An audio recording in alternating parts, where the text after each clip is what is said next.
Yo, today we're reviewing the Curry brand / Under Armour Curry 11 in the Future Curry colorway, Steph Curry's latest signature sneaker.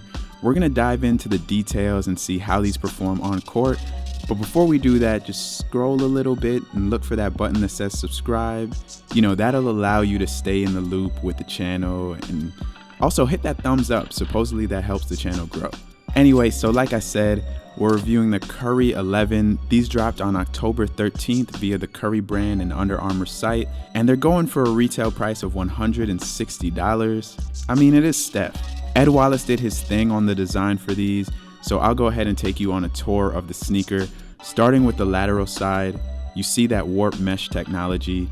This has been used on previous Curry brand signatures, and I feel like the Curry brand keeps elements around if they like them. Something that instantly grabs the eye is this teal wave at the bottom of the mesh. It's not a torsion plate, it's foam cushioning. And it's supposed to be dual cushioning with the flow in this sneaker. And you do have more of it peeking out here on the medial side. I think it looks cool and obviously stands as the source of color on this pair, but I don't really see a difference from previous Curry brand pairs I've played in. You have some wavy fusing here to bring you to the midsection or the front of the sneaker with these eyelets. Mesh tongue with a funky black and teal pattern in the skinny laces. Curry brand logo on the crescent at the tongue. The less than sign at the toe. Every year I fall into the trap of talking about Steph Curry's tattoos, but I'm not gonna do that this time. Y'all know why that's on the shoe. Got some synthetic material on the medial side of the toe, and the synthetic material has some shine to it, a little purple. Here on the medial side you have some knit.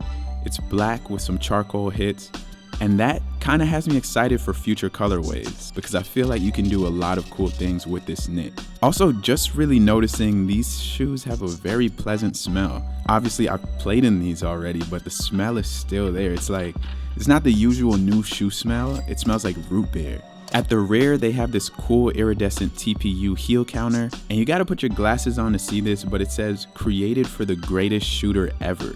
Also, there's these notches at the back that make the number 11.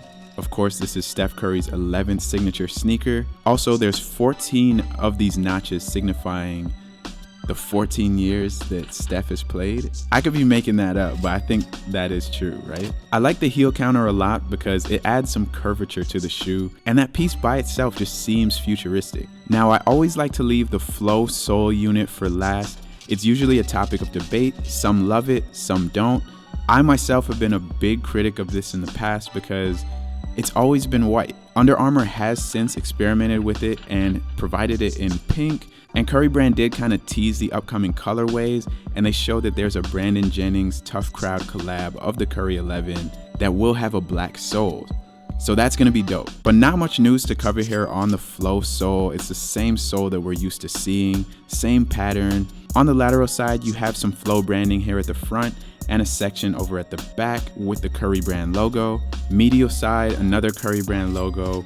On the outsole, you have a circle with Steph Curry's signature, and further back at the heel, you have a little circle showing a little bit more of that exposed dual cushioning with the Under Armour logo on it. Oh, and these come with teal insoles that say Curry, but that is the Curry 11 Future Curry.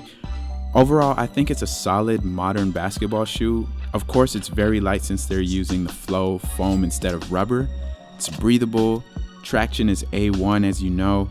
Sneakers with the flow sole react very well playing on court, and these are no different. Literally, it's the exact same sole. And I do like the design of the shoe. Again, kudos to Ed Wallace. I just feel like it's elements that have been introduced to us previously from Curry brand. Like, of course, we've seen the flow on every Curry brand release so far. We've seen warp on maybe every Curry brand signature since the 9. I guess it works, and they're still a cool looking basketball shoe.